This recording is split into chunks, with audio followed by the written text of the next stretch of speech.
Welcome back, sweet dreamer. Tonight on Sleepy Crown, we continue our peaceful exploration through the British Empire's most fascinating figures in Part 3, journeying from Ernest Shackleton's legendary Antarctic expeditions to Lord Halifax's complex diplomatic career during Britain's most challenging era.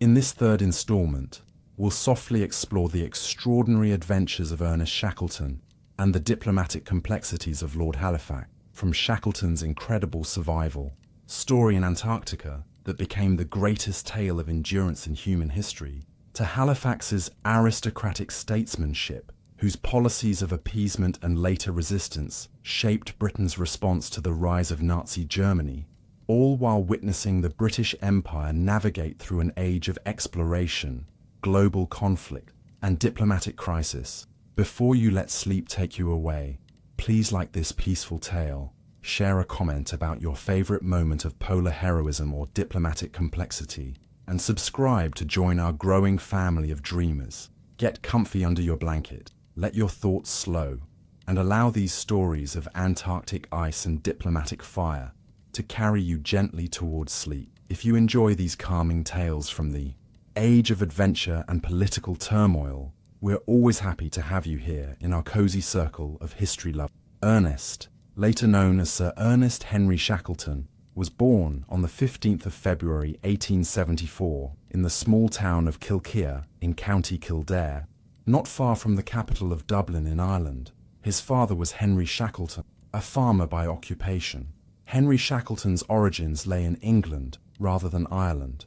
A relatively distant ancestor, Abraham Shackleton, had departed his native Yorkshire in northern England during the early 18th century and settled in Ireland. Abraham was a Quaker and possibly chose Ireland because it offered a more permissive environment for religious dissenters at the time, though it remains curious that he did not settle in the Pennsylvania colony, which had been established in North America specifically for Quakers in the late 17th century. Ernest's mother was Henrietta Letitia Sophia, an Irishwoman from Walstown in County Cork in the south of Ireland. Ernest was just the second of the 10 children she would ultimately bear. Ernest, his parents, and his ever-expanding brood of siblings were not destined to remain in Ireland. In the late 1870s, when Ernest was still a small child, Henry Shackleton's fortunes as a farmer were struck by one of the regular bouts of the potato blight, which destroyed this staple crop of Ireland and led to one of Europe's most destructive famines in the mid-19th century. When this latest wave of the blight struck, Henry Shackleton used what resources he possessed to abandon farming and began to study medicine at Trinity College, Dublin in 1880. After 4 years, he was qualified and decided to head for England, where a better career could be made than in Ireland at the time. Thus, in 1884, 10-year-old Ernest, his parents and siblings headed across the Irish Sea and settled at Sydenham on the outskirts of London near the Crystal Palace. Nevertheless, Ernest never forgot his Irish origins and would later often declare that he was Irish when asked about his nationality, although his political leanings were British and he opposed Irish separatism. In 1887, when he was 13 years old, he was sent to Dulwich College. He was smart, finishing second in English literature and history in his final year, but an academic life was not for him, and he knew it. Thus, when he was just 16 years of age, in 1890, he left school and joined the Merchant Marine. It was the beginning of a long and eventful career as a mariner and explorer. Throughout the early 1890s, Shackleton served with several passenger liner and merchant shipping companies, including the Shire Line and the White Star Line, the latter of which would gain infamy in the 1910s for building the Olympic-class of passenger steamships, 2 of which, the Titanic and the Britannic, would infamously sink in 1912 and 1916 respectively. These early voyages brought Shackleton to the South Atlantic and South Pacific, visiting the port city of Valparaiso in Chile and rounding Cape Horn at the southern tip of South America. It was a part of the world he would become very familiar with in later years. In August 1894, Shackleton passed his examinations to become a second mate, and soon after this, he transferred to the steamer Monmouthshire. He then spent the next 5 years on voyages around Africa, to the Far East, and also to the Americas. By 1898, when he was just 24, he had acquired his master's certificate. Following this, he took up a position with the Union Castle Line, working on a mail ship. When the Second Boer War broke out in 1899, he was briefly employed on a ship transferring troops from England to South Africa. But perhaps the most striking development during these years was his decision to join the Royal Geographical Society of London. It was the beginning of a lifelong association with the society, and also the beginning of his life as an explorer, one in which Shackleton would become intimately connected with Antarctica. Shackleton's entry into naval life was beginning at a time when what is known as the heroic age of Antarctic exploration was also just getting underway. During the course of the 18th and 19th centuries, most of the world's great frontiers had been conquered. Captain James Cook and other naval explorers had charted the Pacific Ocean in the second half of the 18th century, charting everything from Australia and New Zealand to several remoter islands such as Tahiti. In the course of the first half of the 19th century, the railways had allowed for the expansion of the European presence in the west of North America and the eastern extremities of Russia, while the African interior was charted by explorers such as Henry Morgan Stanley from the 1870s onwards. In all instances, modern equipment, medicine, and technology were making it more plausible for European and American explorers to chart these inhospitable lands. But there remained two areas which could not be easily charted: the Arctic and the Antarctic. Of these, the more inhospitable continent of Antarctica, unlike the Arctic, which is largely just a series of islands and an ice sheet, was the greatest challenge, and it was here that explorers seeking the final frontier on Earth were heading, from the 1890s onwards, to make their mark on history. Exploration of Antarctica began in earnest in 1820, when a Russian expedition led by Fabian Gottlieb von Bellingshausen and Mikhail Lazarev, which was exploring the South Pacific Ocean, discovered the continent. Thereafter, tentative efforts to further explore the continent continued, but the extremely inhospitable environment, with bitterly cold winter months between April and August in the southern hemisphere, not much warmer summer seasons, and seas that were choppy at best and often horrendous, led to slow progress. Meanwhile, the waters of the region became targets for whale fishing, and whaling stations were established on South Georgia, an island which Cook had claimed for the British and named after King George III in 1775. This was roughly 800 kilometers from the nearest part of mainland Antarctica and became a major base for Antarctic explorations in the late 19th century. Then, in 1893, exploration of Antarctica was encouraged by John Murray in a lecture to the Royal Geographical Society. In the months that followed, British expeditions were being planned, but it was a Belgian enterprise in 1897 that became the first major expedition of the heroic age of Antarctic exploration. Led by Adrien de Gerlache, it became the first expedition to winter south of the Antarctic Circle after their ship, the Belgica, became stuck in the ice of the Bellingshausen Sea. A year later, the Southern Cross expedition, directed by the British, became the first to winter on the Antarctic mainland. They discovered much of the Ross Sea on the side of Antarctica closest to New Zealand, Tasmania, and Australia. But ever greater goals of Antarctic exploration would emerge during Shackleton's time. This exploration of Antarctica was extremely hazardous, given the equipment that was being used at the time.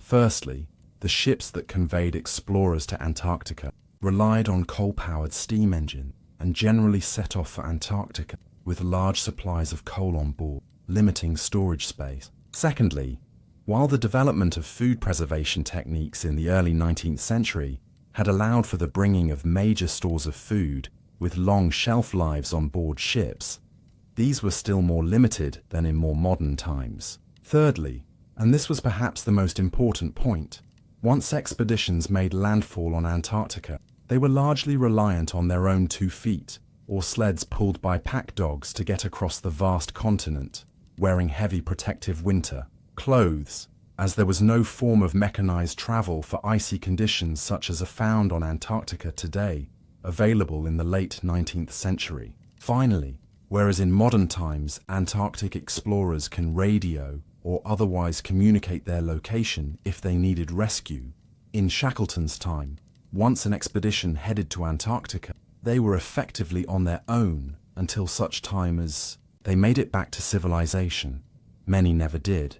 Indeed, Shackleton's greatest expedition, as we will see, revolved not around its succeeding in its objective, but the absolutely incredible feat of survival which it constituted in the world's most hostile environment. Shackleton was soon intrigued by this renewed drive to explore Antarctica. His earliest biographer, a geographer and acquaintance of Shackleton's in the 1900s and 1910s, by the name of Hugh Robert Mill, stated some years later that Shackleton's drive came not from any natural affinity with the polar regions, but with an overmastering passion to excel and be deemed worthy.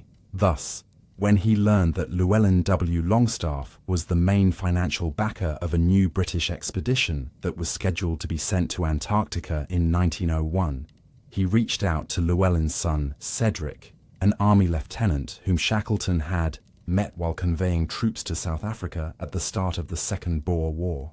Llewellyn was impressed enough by the 26-year-old mariner that he agreed to recommend him for inclusion on the expedition, and so Shackleton was accepted to become one of the crew of what was officially known as the British National Antarctic Expedition, but which is more commonly known as the Discovery Expedition, after the ship involved in it. This was to be led by Robert Falcon Scott, a Royal Navy commander. The mission did not have any absolute goal, but intended to explore as much of Antarctica as possible and conduct extensive research on the geography, biology, zoology, geology, and meteorology of the little understood continent. Shackleton was appointed as a sub-lieutenant on the Discovery Expedition on the 1st of July 1901. The crew consisted of 48 men, many of them mariners, others scientists, who would undertake a wide range of surveys and scientific work. Shackleton was primarily on hand as a sailor, but he was also given the duty of determining the density and salt content of seawater samples, which were collected throughout the voyage. He was also responsible for the stores, a broad range of goods, some more perishable than others, but mostly chosen for a long shelf life and the energy it could provide. There were, for instance, 1,600 kilograms of chocolate on board which Cadbury's had donated to the expedition, as well as huge stores of ship's biscuit, or hardtack, and pemmican, a type of dried meat mixed with tallow and berries. However, once they reached Antarctica, the crew's staple diet would largely switch to seal meat and fish, which could be hunted on site. Shackleton undertook this work as they headed to New Zealand, reaching there by the 29th of November 1901, finally departing. In late December, by the 8th of January, they were in situ by Ross Island and the McMurdo Sound on the coast of Antarctica. Months of further explorations and scientific study followed.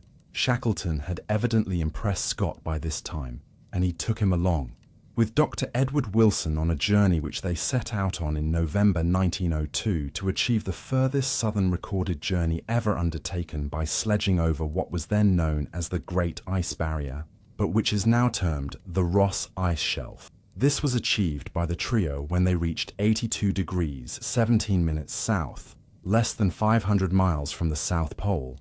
But the trip took a heavy toll. By the time they reached this southerly point, all three were suffering from scurvy, and Shackleton was coughing up blood.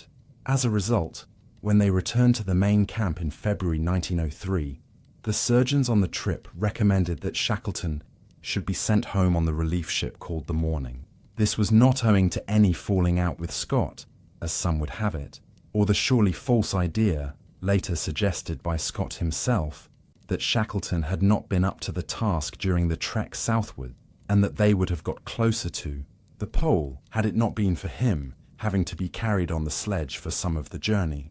A deep animosity developed between the pair in later years, but at the time Shackleton left Antarctica in the spring of 1903, Scott reported that this gentleman has performed his work in a highly satisfactory manner.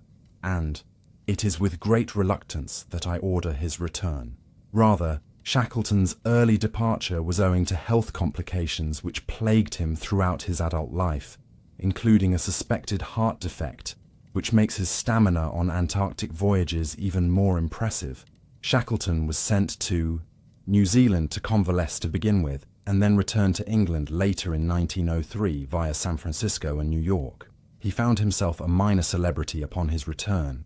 News of the expedition's reaching of a new record southerly latitude by Scott, Shackleton and Wilson, as well as the expedition's many other discoveries, had reached Britain, and as the first notable individual from the expedition to return to Britain, he was in high demand for public talks and other events. He published an account of his experiences which appeared in Pearson's magazine and praised Scott and Wilson for their trek across the Great Ice Barrier. He also accepted the role of Secretary of the Royal Scottish Geographical Society. More broadly, he was being consulted by the government and the financiers of the Discovery expedition. The expedition had run into trouble after his departure. Discovery had become frozen into the ice, and relief ships had to be sent south to Antarctica to assess the situation and, if necessary, bring the crew back without the Discovery. This was rendered unnecessary, however, when at the last moment, the Discovery came free from the ice in February 1904. When Scott and the others finally returned to London in mid-September 1904, Shackleton was there to greet them, and most of the crew were awarded the Polar Medal. Shortly after he returned to England, and before the Discovery ever returned, Shackleton married Emily Mary Dornan, a friend of one of his sisters, who hailed from a wealthy Sussex family. They were wed on the 9th of April 1904 and would go on to have 3 children, Raymond, Cecily, and Edward. Emily would become a stalwart supporter of Ernest's endeavours. During his long absences from England, she raised their children using an income from her family, as despite the fame he would achieve, Ernest's expeditions were always underfunded, and the man himself was heavily in debt throughout his adult life. On a broader level, Emily used her family's social connections to act as an important fundraiser for his Antarctic expeditions in the years that followed. The man Emily had married was complex. He was at once a man of action and of the world, but simultaneously something of an introvert. When he showed up to his first position with the Union Castle Line in the late 1890s, he did so without an overcoat and carrying a bundle of books. He immediately began discussing the poetry of John Keats and Robert Browning with his fellow mariners. An acquaintance from these days remarked, "I found he was several types bound into one volume. Yet he was not aloof, had a dry sense of humour, was jocular, and liked alcohol, a not exactly unfamiliar pursuit of mariners at the turn of the century." The first years of married life were somewhat more sedentary for Shackleton. He attempted some business ventures, one involving the organization of return ships for Russian troops, who had fought in the brief and ill-fated Russo-Japanese War in the Far East in 1904 and 1905, but profits never accrued. He also stood unsuccessfully in the 1906 general election as a Liberal Party candidate for the constituency of Dundee, ultimately losing to an Irish Home Rule candidate who was backed by the huge Irish immigrant population of the city. But his thoughts were with Antarctica and how he might return there as the leader of his own expedition. Thus, it was that in February 1907, Shackleton presented plans for a new expedition to the southern continent to the Royal Geographical Society. Like Scott's expedition several years earlier, this new endeavour would aim to carry out a wide range of scientific studies and chart parts of Antarctica. But unlike the Discovery expedition, this new initiative had an overarching goal to it. This, Shackleton stated, was to become the first ever expedition to reach the South Pole by travelling well beyond the 82°17' south point he and Scott had reached in the winter of 1902, and heading all the way to the 90th parallel. Shackleton was soon collecting money for the expedition, though this did not accrue as quickly as he might have hoped, the result of the enterprise acquiring less press attention than Scott's expedition had years earlier. There was also competition for funding as Scott was beginning to prepare his own second expedition by Despite these challenges, Shackleton soon acquired most of the funding and purchased a ship called the Nimrod at a bargain price. He was shocked by how much work needed to be done on it after the ship was acquired, but carried on undaunted. A crew was assembled of sailors and 15 men who would go ashore on Antarctica. Around this time, Scott also wrote to Shackleton to express his dismay that Shackleton intended to use McMurdo Sound as his landing site and base, the same region that Scott had used between 1901 and 1904. Scott asserted that he believed he had some claim to the region and wanted to use it for his future expedition, an assertion that Shackleton was inclined to support. However, owing to some developments which occurred once the expedition was launched, he subsequently did establish his base at McMurdo Sound, a decision which led to a very severe falling out between the two men that became bitter and was never resolved. With funding in place, a boat purchased, and a crew hired, the British Antarctic Expedition, or the Nimrod Expedition, set off from England for New Zealand.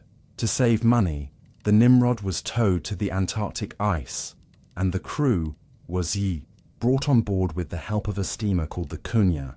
Thereafter, they attempted to establish a base on both the Great Ice Barrier and King Edward VII Land, but finding the ice unstable in both regions, Shackleton determined, after much soul-searching, that he had to breach his promise to Scott and make his base on McMurdo Sound. Thereafter, for several months, they began a series of explorations and studies which broke considerable new ground in many fields. These included the ascent of Mount Erebus, the second highest volcano on the continent and sixth highest mountain overall, as well as the approximate discovery of the South Magnetic Pole, which is different from the geographic South Pole. These, however, were eclipsed by what became known as the Great Southern Journey. On the 29th of October 1908, Shackleton, Frank Wild, Eric Marshall, and Jameson Adams left the others and began marching towards the South Pole. They did not make it in the end, but they far surpassed Scott's earlier journey by reaching 88 degrees, 23 minutes south, placing them less than 180 kilometers from the pole on the 9th of January 1909. At that point, they had to turn back, owing to extremely hazardous weather and ailing food supply. The return from the Great Southern Journey was hazardous, with the men facing the prospect of starvation before they reached McMurdo Sound. Food depots had been left along the way, but with the weather delaying their progress back, they were often running out days before reaching a depot. At one stage, they were down to 2 biscuits of rations per day, one in the morning, one in the evening. When Shackleton's right-hand man, Frank Wild, began to ail from the trip, Shackleton gave him what meager rations he had for the first half of the day. Wild later wrote in his diary, "I do not suppose that anyone else in the world can thoroughly realize how much generosity and sympathy was shown by this. I do, and by God, I shall never forget it." In the end, Shackleton and Wild had to undertake the last leg of the journey on their own to reach the base before the Nimrod departed on the 1st of March. As the crew had been instructed to by Shackleton earlier, Marshall and Adams remained behind after Marshall had collapsed on the ice some 60 kilometers from the base. When they reached the Sound, they only just managed to alert the ship to their presence before it left, by setting fire to a wooden hut. Nimrod returned. Marshall and Adams were rescued, and the whole expedition headed for New Zealand, where they arrived on the 23rd of March. From New Zealand, Shackleton cabled a 2,500-word account of their expedition and its accomplishments back to London for publication in the Daily Mail. As a result, news of the Nimrod expedition's success preceded them when they arrived at Charing Cross in London on the 14th of June 1909. There, they received a hero's welcome, with Scott even turning up to congratulate them, despite the growing animosity between him and Shackleton. In the weeks and months that followed, Shackleton made a series of recordings describing the expedition and also published an account of it entitled Heart of the Antarctic. He also received numerous public honors, notably a knighthood.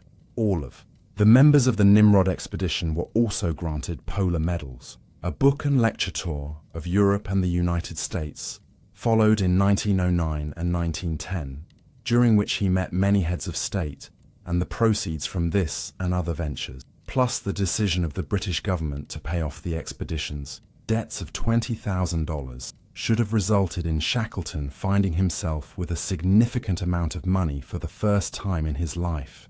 Instead, he gave much of it to relatives and causes he favoured.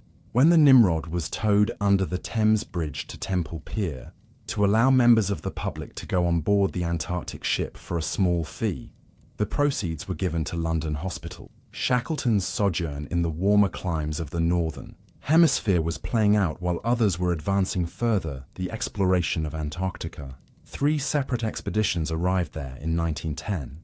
One, a Japanese expedition, had limited its goals to exploring the coast of King Edward VII Land and the Great Barrier Ice, but was nevertheless notable for being the first non-European Antarctic expedition ever undertaken. The second was a Norwegian expedition led by Roald Amundsen, an explorer who had already led the first successful journey through the Northwest Passage, north of Canada, after 350 years of Europeans attempting to do so. And the third was Scott's new expedition, the Terra Nova expedition. Both Amundsen and Scott aimed to reach the South Pole. In the end, both did so, but it was Amundsen and his crew who got there first on the 14th of December 1911.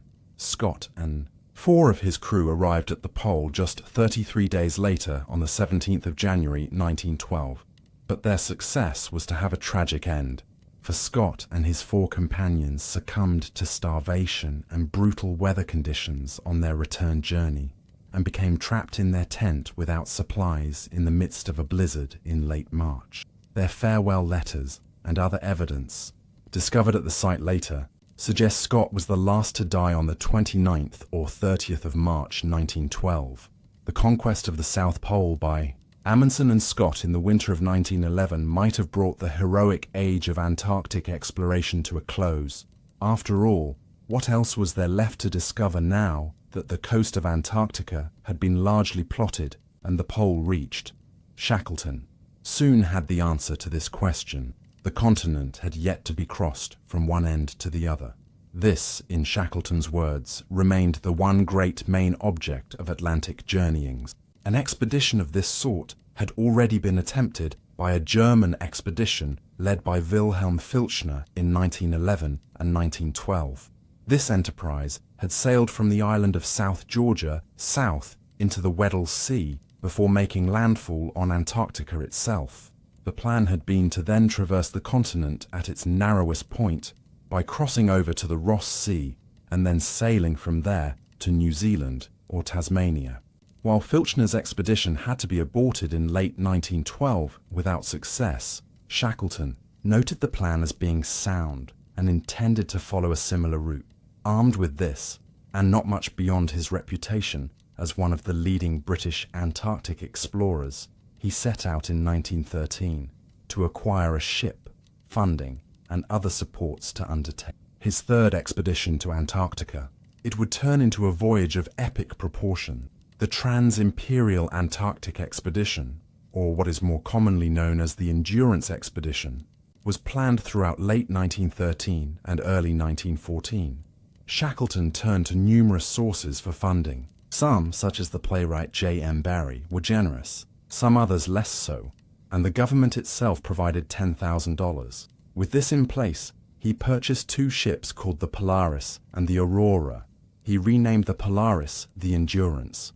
The plan was for him to proceed with the main crew on board, the Endurance to South Georgia Island in the autumn of 1940, while a separate crew on the Aurora would sail out of Tasmania to the Ross Sea and lay down depots of supplies for Shackleton and his party when they crossed Antarctica from the Weddell Sea to the Ross Sea.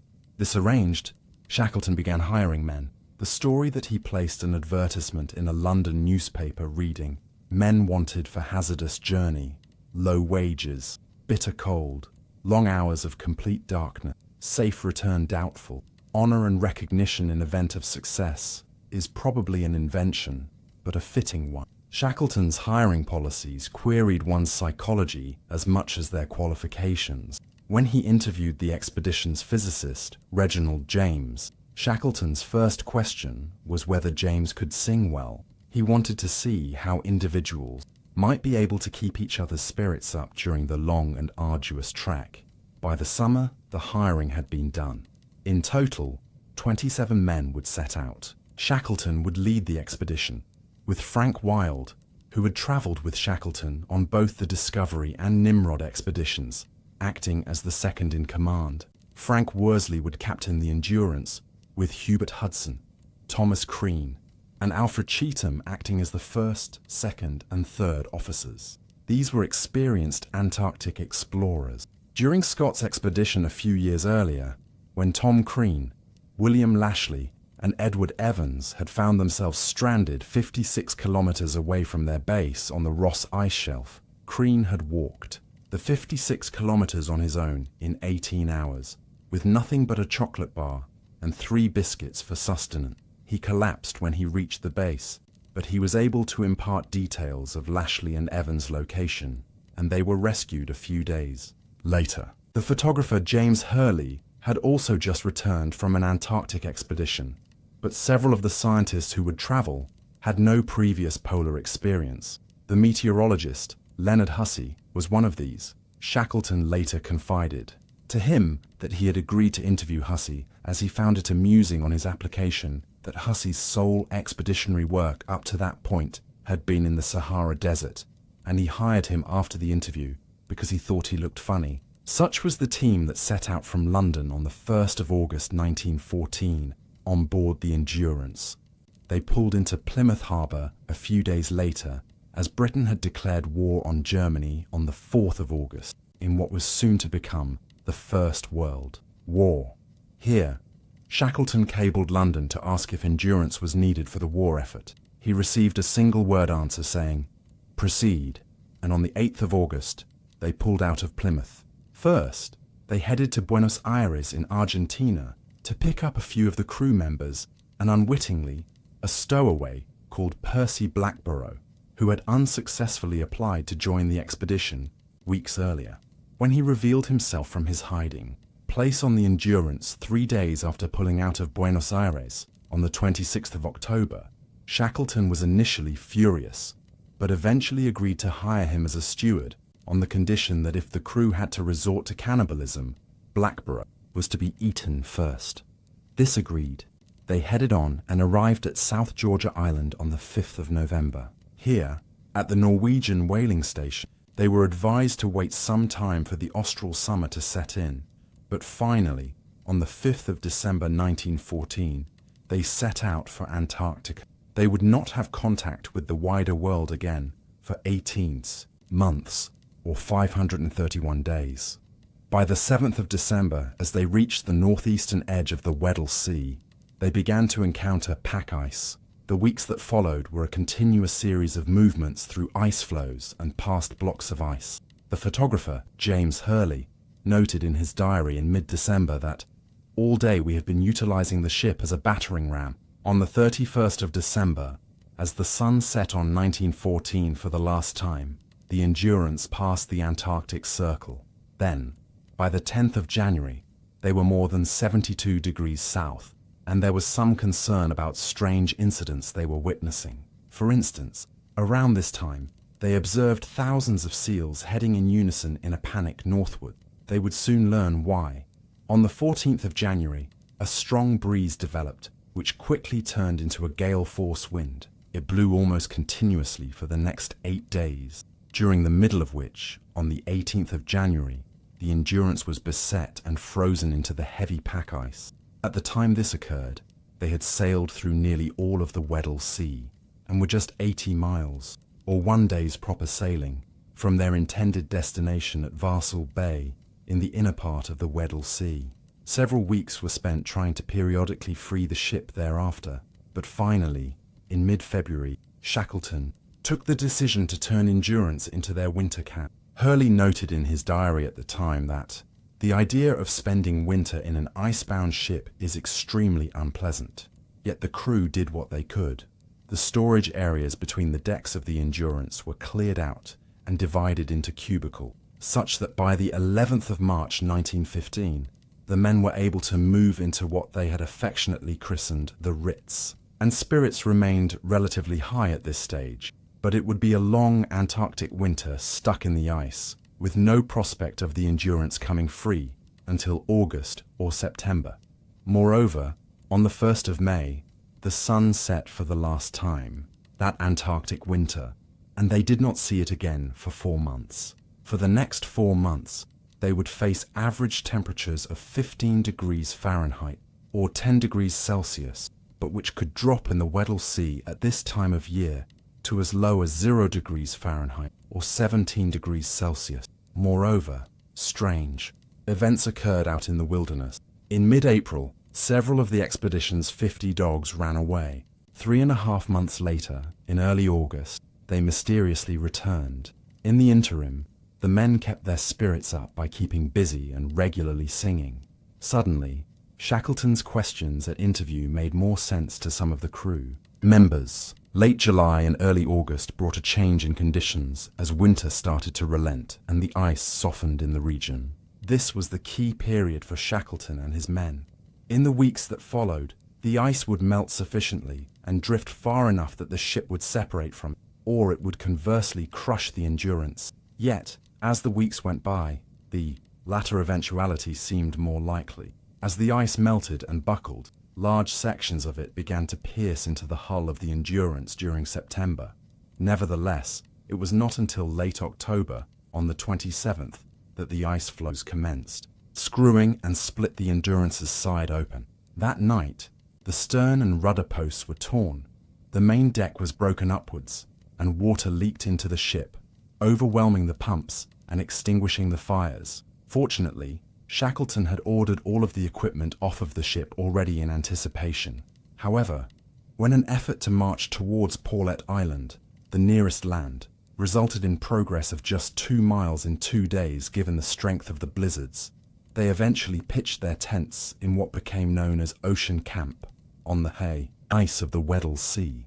They would have to wait here until the weather improved sufficiently, and they could strike out for Paulet Island in several weeks' time. The weeks went by at Ocean Camp. On the 21st of November, Shackleton's shout was heard that she's sinking. In the minutes that followed, the Endurance, which had sat embedded in the ice in the distance from Ocean Camp for nearly 4 weeks, was swallowed into the Weddell Sea. Yet the ice remained firm enough for the Ocean Camp to not be compromised, and they remained there for another month.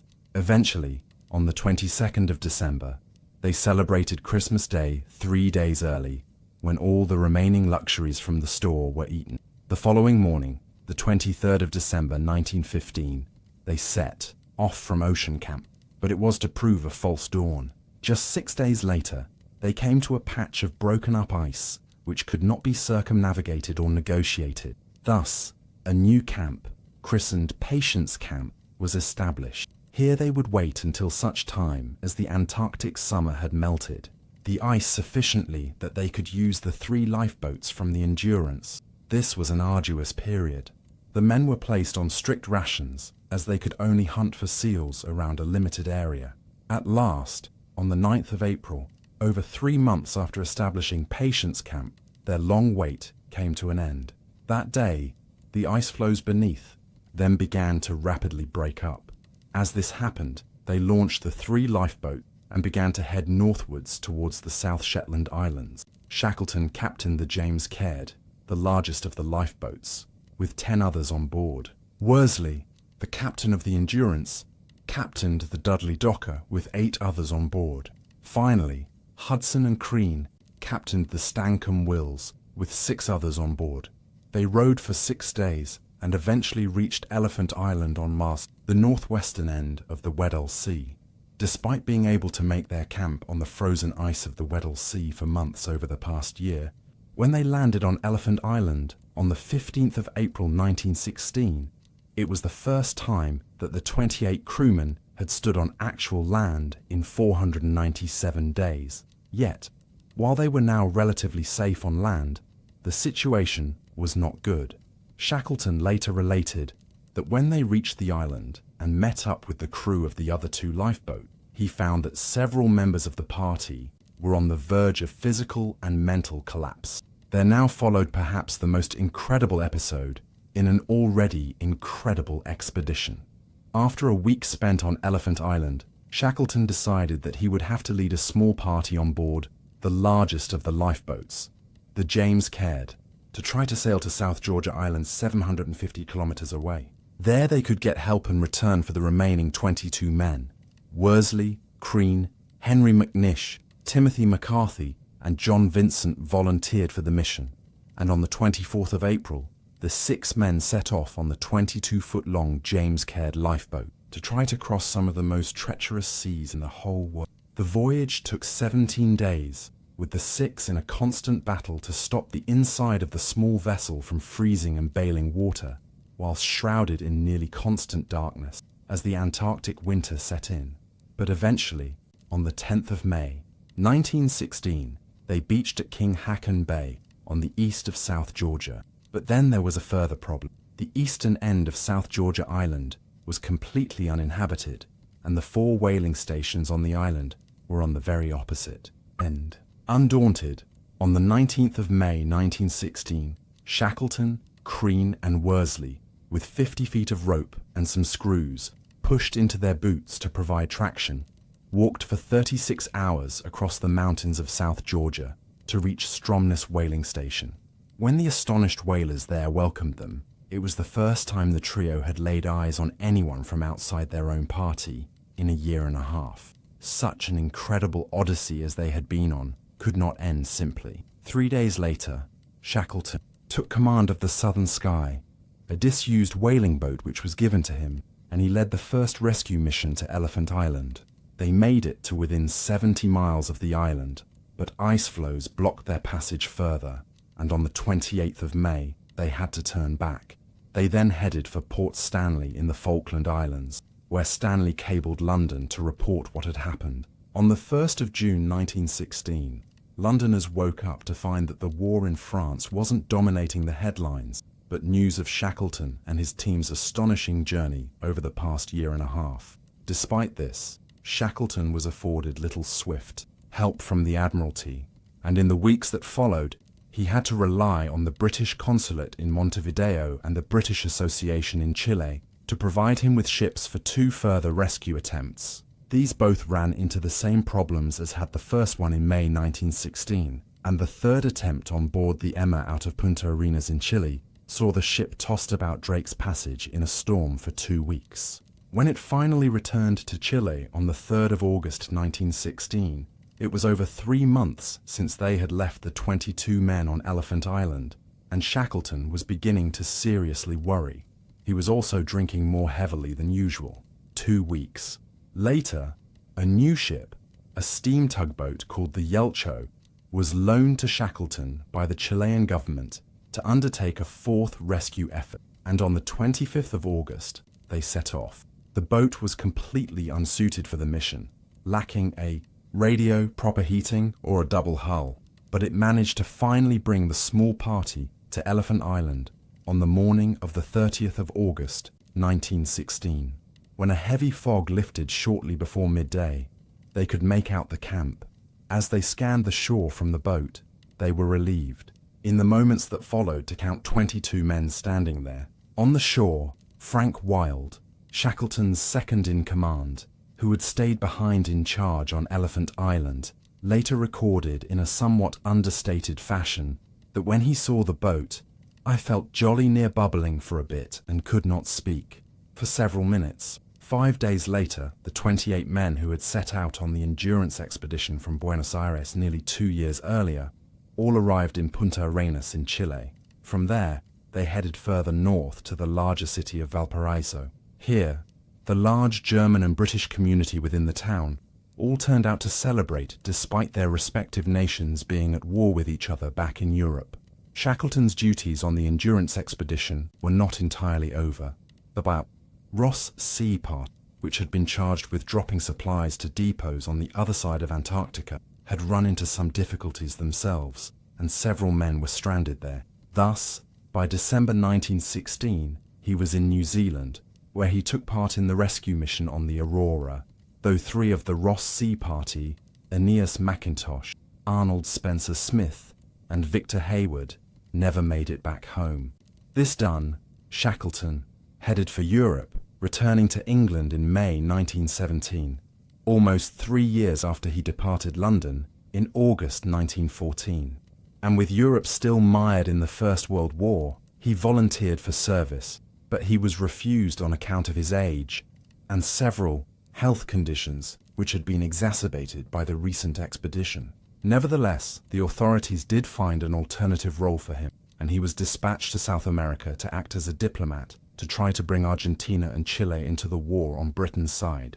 However, as more US troops began arriving in France, late in 1917, the necessity of the mission diminished, and in April 1918, Shackleton headed for England once again. Shackleton was no sooner home than a new initiative was presented to him. With the First World War drawing to a conclusion in Western Europe, the British government was turning its attention to trying to influence the course of affairs in Russia, where the Bolshevik communists had seized power late in 1917, initiating a long and bloody civil war with many different movements. Perturbed by the possibility of one of Europe's great powers becoming a radical socialist state, Britain championed the idea of sending an expeditionary force in the spring of 1918 to aid the so-called White Army, a loose coalition of Russian aristocrats and counter-revolutionaries who were opposed to the new communist regime. Thus, the North Russia Expeditionary Force was dispatched to the White Sea north of Moscow in March 1918, shortly before Shackleton's return from South America, with the goal of securing the major northern port of Arkhangelsk and supporting the White Army in general. Shackleton was employed in Russia as an expert on Arctic conditions, with the title of Major. The expedition, however, fizzled out during the course of late 1918 and early 1919, as the Red Army of the Communists made major advances. As a result, Shackleton returned to England in March 1919, where he was awarded the title of Officer of the Order of the British Empire for his service. When he retired from the army the following October, he was also allowed to keep his rank of Major. Shackleton had also come back from Russia with grand plans for business ventures in northwestern Russia around the White Sea, but the continued success of the Red Army there in the months that followed cut such aspirations short. They were nevertheless indicative of his need, yet again, for money to pay off his debts and to settle up with those that remained unpaid from the Endurance expedition. Failing in this, he turned to old methods and returned to both the lecture, circuit, and the printing press. Late in 1919, the manuscript account of the Endurance expedition, which Shackleton had largely dictated to his literary assistant, a New Zealand journalist called Edward Saunders, shortly after returning from the expedition, was published as South. Shackleton noted in the preface, "I think that though failure in the actual accomplishment must be recorded, there are chapters in this book of high adventure, strenuous days, lonely nights, unique experiences, and above all, records of unflinching determination, supreme loyalty, and generous self-sacrifice on the part of my men." However, while the book sales and proceeds from the lecture tours helped relieve some of his debts, when he died a few years later, Shackleton would ultimately be in debt despite his public acclaim. By the early 1920s, Shackleton was in increasingly poor health. All the way back in 1908, the medic on the Nimrod expedition, Eric Marshall, had suspected that Shackleton was suffering from a congenital heart defect of some kind, which may have been an atrial septal defect, effectively a hole in the atria of the heart, which allows excessive blood flow between the upper chambers of the heart. By the early 1920s, in his late 40s and after many years of heavy drinking, this condition was taking a toll on him. Nevertheless, in 1920, he determined to undertake a fourth expedition, though on this occasion he was originally inclined to head north to the Beaufort Sea area of the Arctic north of Canada. There were still feats to be accomplished here. For instance, while there were unofficial accounts of the North Pole having been reached in past times, no expedition had officially reached 90 degrees north. Moreover, the Canadian government was attracted to the idea and Shackleton was able to acquire extensive funding of roughly $100,000 from John Quiller Rowett, an old-school friend from his days at Dulwich College who had amassed a fortune as a wine and spirits merchant in London. In the early 20th century, with Rowett's support, Shackleton purchased a 125-ton Norwegian seal fishing boat named Fokker Y, which he renamed the Quest. The mission to the Beaufort Sea would never proceed beyond the planning stage. In May 1921, the Canadian government's policies on Arctic exploration changed overnight when the Conservative Prime Minister, Arthur Meighen, was elected. Support was withdrawn for Shackleton's enterprise, and he consequently had to change trajectory fast. Instead, he and his crew would proceed to Antarctica with a loose but ambitious set of objectives. They would, for instance, attempt to circumnavigate the entirety of the continent for the first time, and, in the process, aim to chart more precisely much of the coastline and derive additional details on geographic regions such as Dawati Island, Twanaki, and the Nimrod Islands. As usual, a team of scientists would be taken along to conduct various surveys and compile reports for publication after. Shackleton also seems to have held out some belief that the crew might discover major mineral deposits and begin to find some economic potential in Antarctica.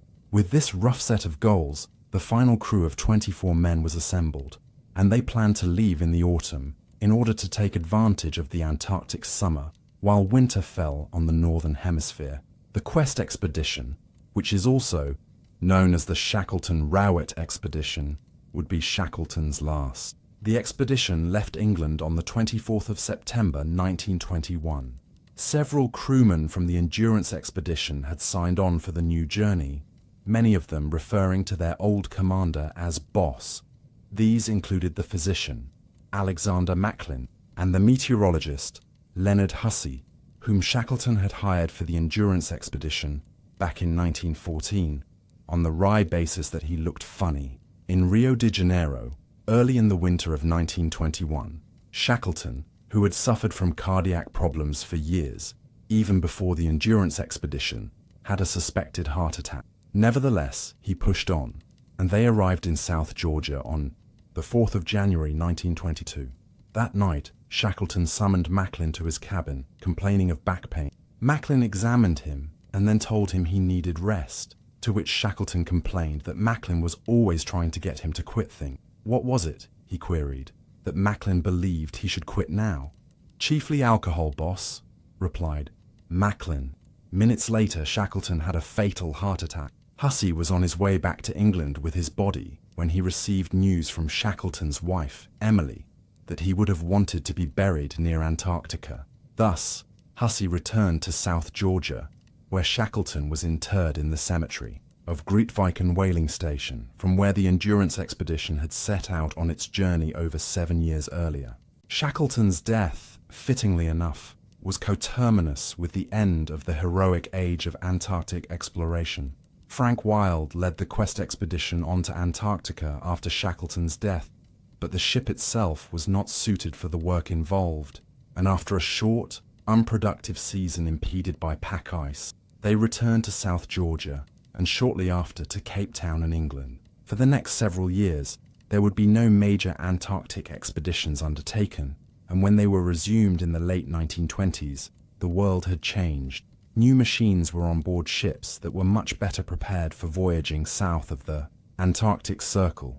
But the greatest change lay in the advent of air exploration, with much of Antarctica charted from the sky in the years to come.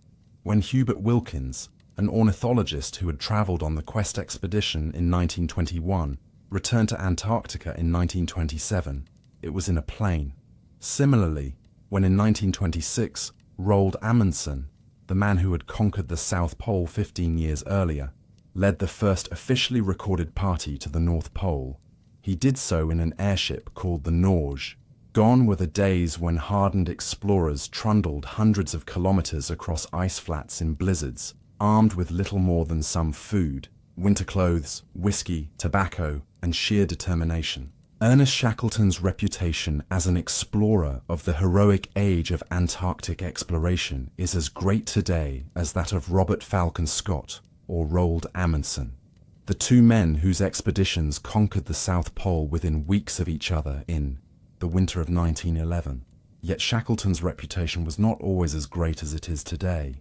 For several decades after his death, he was overshadowed by Scott, whose heroic death just weeks after he so nearly reached the South Pole before Amundsen, and also his upper-middle-class English background, appealed more to British sensibilities in the interwar period than did the Anglo-Irish Shackleton, who was known for having ignored issues of social status between the mariners and the scientists he brought on his voyages. It is only since the 1960s and 1970s that Shackleton has grown to become more highly regarded, and in the popular interpretation of the early age of discovery across the southern continent, he largely holds pride of place today.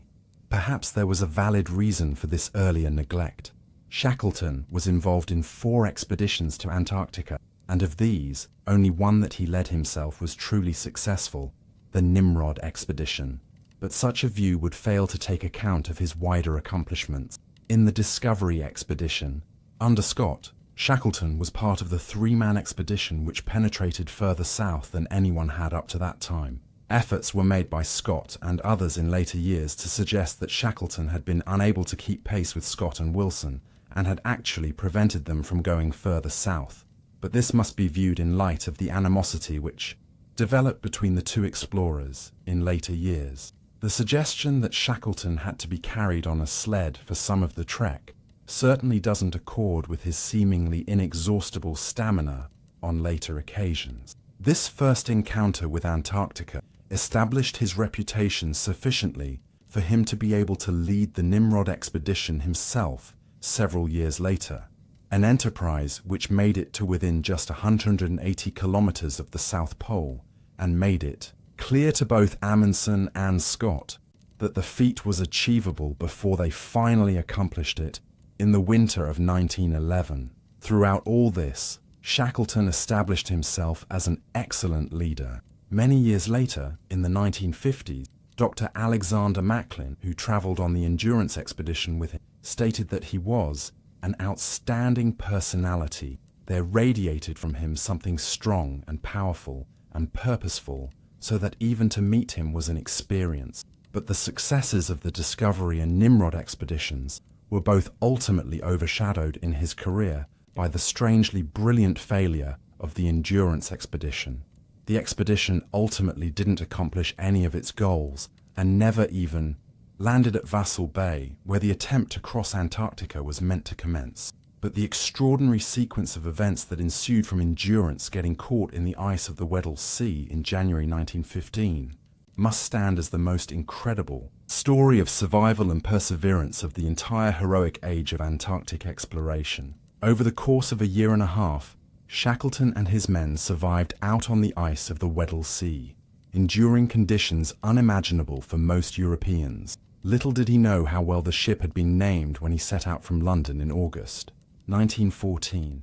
Some aspects of the Endurance expedition and what was managed during it were almost unimaginable. The voyage of the James Caird across Drake's Passage in some of the worst waters in the world was bewildering, and it was soon followed by Shackleton, Crean and Worsley's trek across South Georgia. That latter task, by 3 malnourished individuals at the end of 18 months of hardship, was not replicated again until 1955, when the British explorer Duncan Cass completed the journey for just the second time.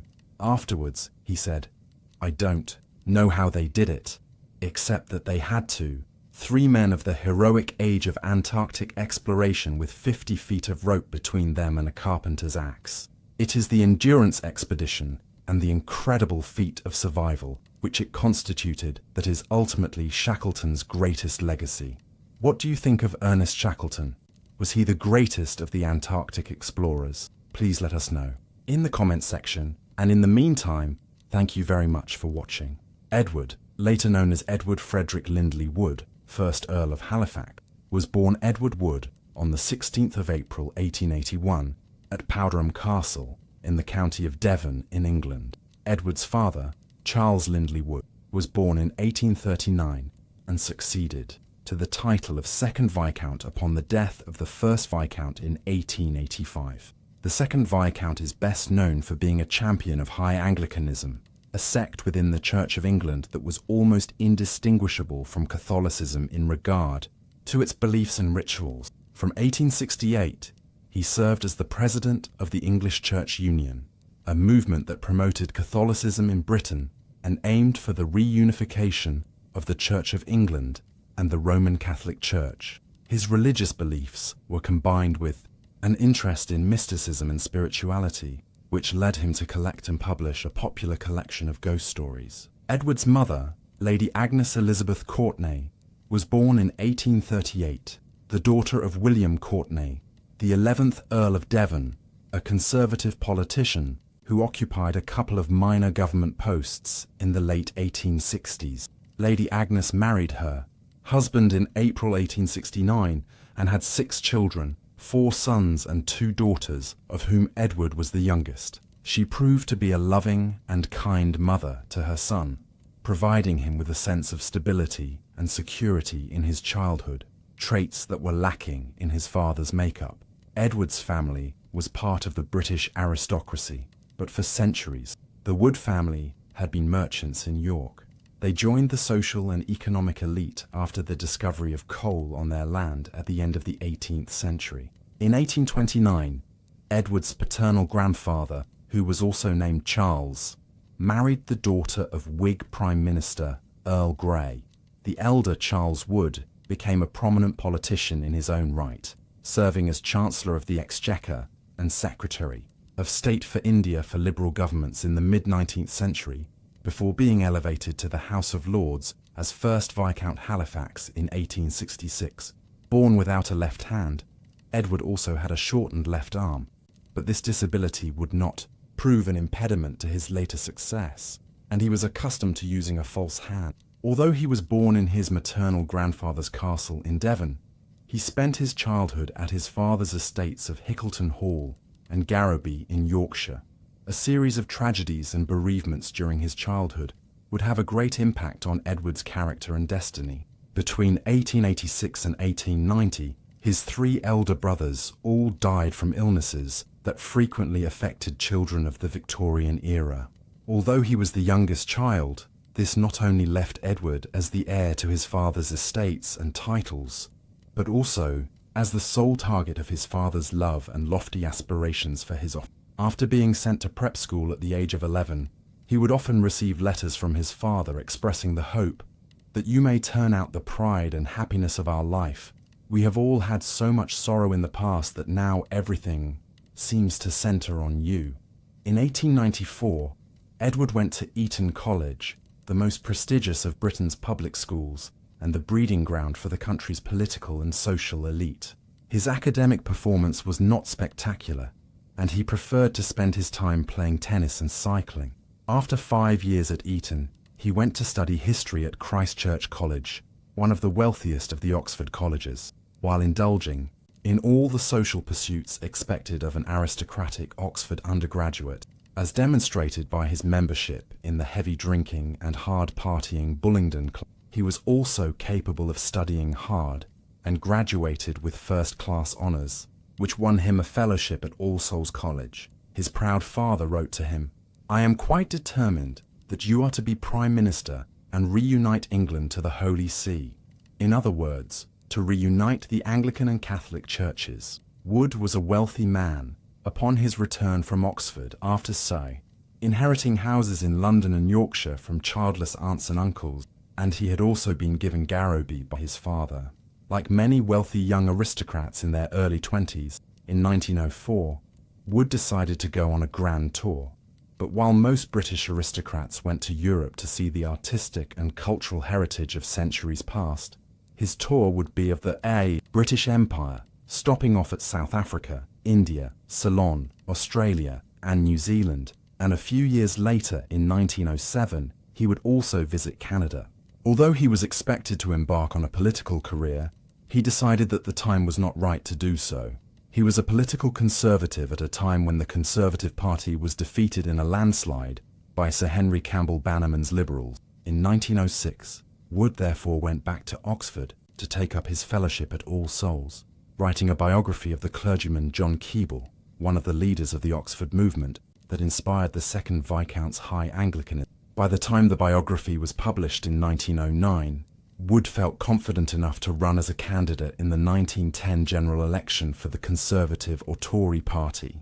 As a young and aspiring Conservative politician, Wood was expected to have a wife, and on the 21st of September 1909, he married Lady Dorothy Onslow, the daughter of the 4th Earl of Onslow, who served as Governor of New Zealand between 1889 and 1892. Lady Dorothy's sociability and wisdom enabled her to be an effective supporter of her husband's political career.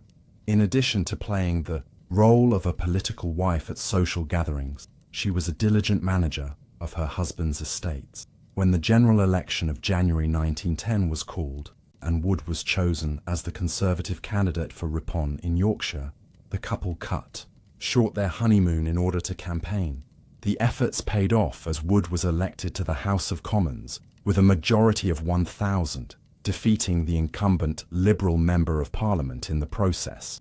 In a second general election that year held in December, Wood retained his seat with a slightly narrower majority, but his hold on the seat was deemed so secure that he would be elected unopposed for the rest of his career in the Commons. The Honourable Edward Wood was intelligent, reserved, and pragmatic, attributes which were in short supply when he entered the House of Commons. Over the course of the 19th century, political power in Britain continued its gradual shift, from the landed aristocracy in the House of Lords towards the commercial and popular interests in the House of Commons. The Liberal governments under Campbell Bannerman and Herbert Asquith embarked on a series of reforms which increased state support for the sick and elderly, and laid the foundations for the welfare state.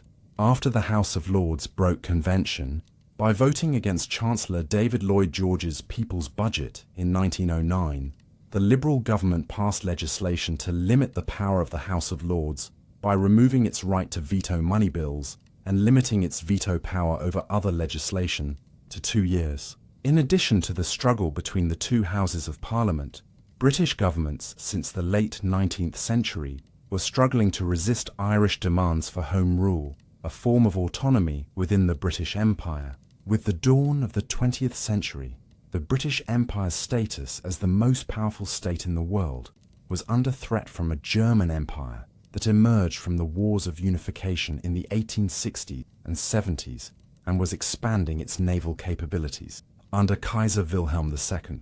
Sitting on the opposition benches in the House of Commons, Edward Wood said little about these major developments in domestic and foreign affairs, limiting himself to interventions on minor issues. He seemed more interested in devoting his time to his family after his wife gave birth to daughter Anne in 1910 and son Charles in 1912.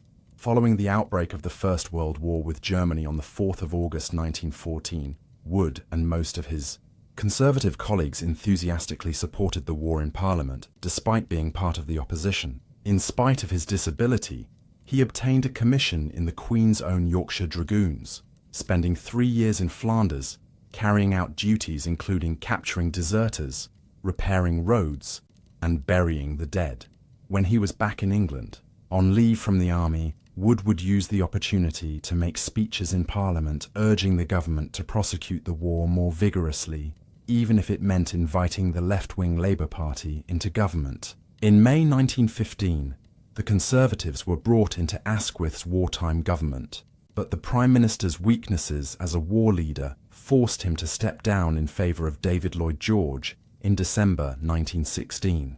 In September 1917, Wood became Deputy Director of Labour Supply in the Ministry of National Service and remained in the post until the end of 1918. At the end of the war, in November 1918, Wood supported a harsh peace with Germany in order to punish the German authorities for starting the war. Lloyd George went into the general election of 1918 maintaining his wartime coalition and split the Liberal Party in the process. As a result, the Conservatives won 379 seats, and though Lloyd George continued as Prime Minister, His coalition Liberals returned only 127 MPs. Previously, Wood suffered from there being too few Conservative MPs, but now there were too many. And in order to get himself noticed by party superiors, he joined a group of around a dozen like-minded Tory MPs who supported some liberal causes such as equal voting rights for women and subsidised housing for the poor. Wood's reputation as an intellectual among the Tory MPs was strengthened by a political manifesto he co-authored in 1918 with Sir George Lloyd under the title The Great Opportunity, which called for greater devolution of power from the central government in Westminster and a more cooperative approach to the trade unions. In 1921, he was made a junior minister as Under-Secretary at the Colonial Office at a time when Winston Churchill, at the time a Liberal MP, served as Secretary of State and was his direct superior. Wood regarded Churchill as a fascinating but unpredictable character who was difficult to work with, while Churchill saw his junior minister as dependable but unwilling to be persuaded. In the months before the 1922 election, Wood was one of many junior ministers in the coalition government who were unhappy about Lloyd George. They were appalled by the Prime Minister's decision to make peace in the War of Irish Independence when the British government effectively recognised the independence of 26 of the 32 counties in Ireland. On the 17th of October 1922, Wood and a couple of his colleagues wrote to party leader Austen Chamberlain, calling for a break from Lloyd George. Chamberlain supported the coalition and called a meeting of all Conservative MPs on the 19th to vote on the matter, and more than two-thirds voted against the coalition. Lloyd George resigned as Prime Minister and was replaced by Andrew Bonar Law, the former Tory leader who backed the anti-coalition rebels. Wood was rewarded for his part in the revolt by being appointed President of the Board of Education. Although this was a cabinet post, his duties were relatively light and his budget limited, allowing him to go hunting twice a week. In May 1923, Bonar Law resigned due to illness and was succeeded by Stanley Baldwin, who lost power after calling an election in December. The Labour Party under Ramsay MacDonald came to office for the first time, but struggled to lead a minority administration, and Baldwin returned to office in October 1924. Wood was appointed Minister for Agriculture, but did not leave much of a mark in this role. In October 1925, on the advice of King George V, Baldwin offered Wood the post of Viceroy of India, a role which deputized for the King Emperor and the Prime Minister in the subcontinent, with a population of 320 million people. Owing to the age of his 87-year-old father, Wood was initially reluctant to accept the post, but after being raised to the House of Lords as Baron Irwin of Kirby Underdale in Yorkshire, he and Lady Dorothy left for India in March 1926. Given he only had 3 years of ministerial experience and no political achievements to his name, Lord Irwin's appointment came as a surprise. Thanks in part to the educational reforms introduced during his grandfather's tenure as Secretary of State for India more than half a century earlier, the Indian middle class was developing a sense of national consciousness and began to call for independence. Although Irwin believed that the British Empire was a force for good in India and other colonies around the world, he recognized that Indian self-government was inevitable sooner or later, and believed that the British government should aim to manage the process peacefully, a position which put him at odds with Lord Birkenhead, his superior as Secretary of State for India. The Indian independence movement was weak and divided, with Mahatma Gandhi's Congress Party being largely a middle-class movement, while the Muslim League under Muhammad Ali Jinnah wanted a weak central government in Delhi to ensure the autonomy of the Muslim-majority provinces in the northwest and northeast. In September 1927, Irwin and Birkenhead established a parliamentary commission to make further recommendations for self-government, prompted by fears that appointing Indians to the commission would result in clashes between Hindu and Muslim representatives and antagonize the Indian leaders who were not invited. They appointed an all-white commission led by the Liberal MP, Sir John Simon. The prospect of the British deciding on the political future of India without Indian representation prompted a boycott from the Indian political classes. The independence leader, Motilal Nehru, presented a report which called for dominion status for India, placing it on the same level as the white colonies in the empire. In December 1928, Congress announced that should the government of India not support Nehru's report within a year, it would resurrect its campaign of non-cooperation to resist British rule through non-violent means, such as the boycott of British goods and non-payment of tax, which had been attempted and abandoned in the early 1920s. After losing faith in the Simon Commission's unimaginative recommendations, Irwin was determined to present his own solution, which was to make a declaration offering India dominion status at an undetermined date and to invite Indian politicians to a conference in London to discuss the terms. Irwin returned to England in the summer of 1929 to sell his plan to the British political establishment. After Baldwin lost power to MacDonald in June 1929, the new Labour Secretary of State, William Wedgwood Benn, was supportive of Irwin's plan, while Baldwin was happy to go along with it if Simon agreed. When Simon and the members of his commission rejected Irwin's declaration, Baldwin came under fierce attack from the right wing of his party, and his shadow cabinet urged him to persuade his protégé to drop the plan. However, Irwin returned to India in October, determined to see his declaration through, persuading the Indian moderates of its merits. Defying Baldwin's calls to hold fire, Irwin went ahead, and by the time the House of Commons debated the question on the 7th of November, Baldwin was supported by a majority of his MPs and remained leader. On the 23rd of December, having survived a botched attempt by Hindu terrorists to blow up his train in the morning, Irwin met with Indian political leaders in New Delhi to discuss the plans for a roundtable conference in London. He was unable to persuade them that his declaration was not a political ploy to win time, and the meeting broke up without any agreement. A week later, Congress voted to resume its civil disobedience campaign, calling for national demonstrations on the 26th of January, 1930. Irwin responded by allowing the meetings to go ahead, but arresting the speakers afterwards on charges of sedition.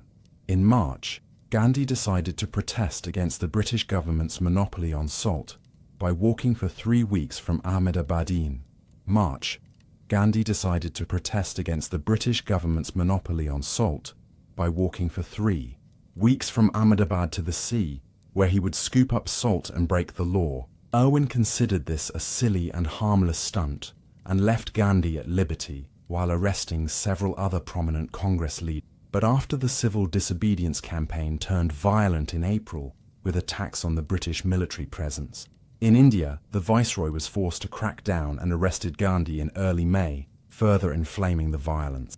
With its most prominent leaders in prison, Congress boycotted the Roundtable Conference held in London, which met between November 1930 and January 1931, but failed to agree on anything substantive beyond an endorsement for self-government and federation.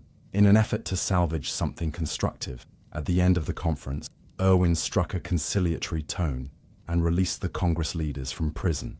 In February 1931, he met Gandhi for 8 rounds of talks to discuss proposals to end the civil disobedience campaign. In return for the release of the 19,000 prisoners arrested and for the return of all their confiscated property, Gandhi agreed to call off the civil disobedience campaign and to attend the second Roundtable Conference. The Irwin-Gandhi Pact concluded on the 4th of March and raised Gandhi's political profile in India and Britain. And although the pact was welcomed by the House of Commons for restoring peace to India, many die-hard defenders of empire in the Conservative Party resented the fact that Gandhi had been negotiating with the representative of the British Crown on equal terms. Their leader was Winston Churchill, who had returned to the Conservative benches in 1924 and served as Baldwin's Chancellor of the Exchequer between 1924 and 1929. He resigned from Baldwin's shadow cabinet in January, protesting against the Conservative leader's endorsement of Irwin's India policy, but Baldwin once again successfully weathered the storm. When Irwin returned to England on the 3rd of May after the end of his 5-year term, he was greeted as a hero. He was offered an earldom, but refused on the basis that he would outrank his 92-year-old father. Lord Irwin returned to a country in the midst of an economic and political crisis.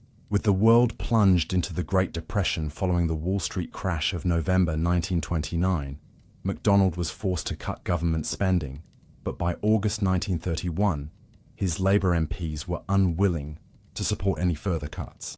When the government resigned as it was unable to pass its budget, MacDonald was persuaded by King George V to form a national government with the Conservatives and Liberals. The new government won an overwhelming majority in the election of October 1931, and the House of Commons was dominated by the 470 Conservative MP. Upon his return from India, Irwin had established himself as one of the leading political figures in the country, but remained out of cabinet. Although he was reappointed to the Board of Education in June 1932, he continued to focus on the India question, both in Parliament and among his Conservative colleagues. Eventually, the Government of India Act was passed in 1935, increasing autonomy for the provinces of British India and allowing the princely states to be part of an Indian federation. In 1933, Irwin was elected Chancellor of Oxford University, and following the death of his father in January 1934, he became the third Viscount Halifax. His success in pacifying India encouraged him in the belief that political and diplomatic conflicts were best solved non-violently through negotiation.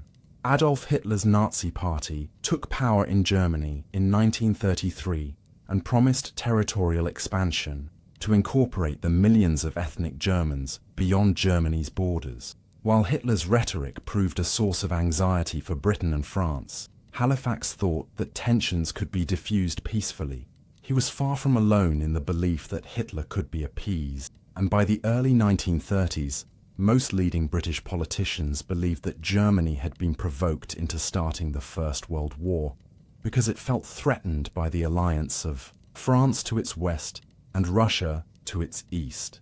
Politicians of all stripes were horrified about the prospect of another world war and did all they could to maintain the peace. Churchill was one of the few British politicians warning against the threat of Hitler's Nazi regime. When Baldwin became Prime Minister again in June 1935, after MacDonald stepped down due to ill health, Halifax was appointed Secretary of State for War, where he could be counted on to resist vote-losing calls for rearmament. Election in November. After Baldwin's national government won a landslide, Halifax was appointed Lord Privy Seal and leader of the House of Lords. But Baldwin's government was plunged into crisis weeks later. In October 1935, Benito Mussolini, the fascist leader of Italy, ordered the Italian invasion of Abyssinia, modern-day Ethiopia. While the British and French governments appealed to the ineffectual League of Nations to stop the invasion, Foreign Secretary Simon Hoare and his French counterpart Pierre Laval offered to give Italy 2/3 of Abyssinia in return for the end of hostilities. The plans were leaked to the media and provoked a public outcry, and during a cabinet meeting on the 18th of December, Halifax led calls for the Foreign Secretary to resign. Baldwin appointed Anthony Eden to the Foreign Office and asked Halifax to be his unofficial deputy.